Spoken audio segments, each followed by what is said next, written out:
Buckle up, folks. The oil market just hit a wild twist that could shake up global energy supplies like never before. If you're scratching your head wondering why crude prices are suddenly bouncing back after hitting rock bottom, let's dive into the latest buzz from October 16th. Oil climbed up from its lowest point in 5 months, thanks to a bombshell announcement from U.S. President Donald Trump. He claimed that Indian Prime Minister Narendra Modi has committed to completely stopping the purchase of Russian oil barrels, a decision that might tighten the grip on worldwide supply chains. But here's where it gets controversial. Is this promise real or just political theater? To break it down for beginners, let's talk about the key players. Brent crude oil, which is a benchmark for oil from the North Sea and often used as a global reference, surged above $62 per barrel after dropping 2.2% in just the 2 sessions before.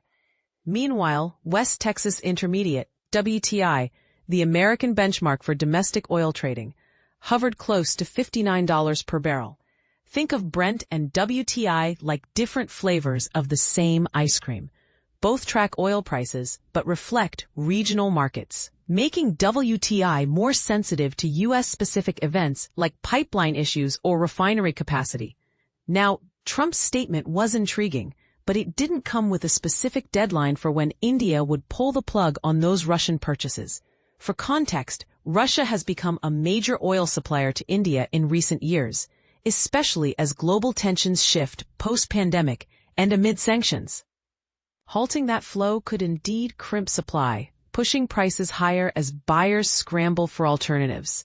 But, and this is the part most people miss, there's no official word from New Delhi yet confirming this. Trump's tweet, as reported in sources like Bloomberg, sparked immediate market reactions, but without verification, it leaves room for doubt.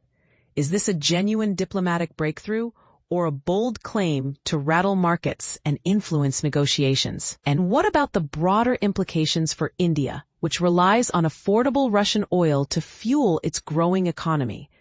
This scenario highlights the delicate dance between geopolitics and economics. On one hand, cutting ties with Russian oil aligns with Western efforts to isolate Moscow over the Ukraine conflict. On the other, it could burden India with higher costs or force diversions to other suppliers, potentially straining international relations. Boldly put, some might argue this is a smart move to stabilize prices and punish Russia, while others could see it as risky brinkmanship that ignores India's energy needs. What do you think? Should countries prioritize geopolitical stances over economic realities in times like these?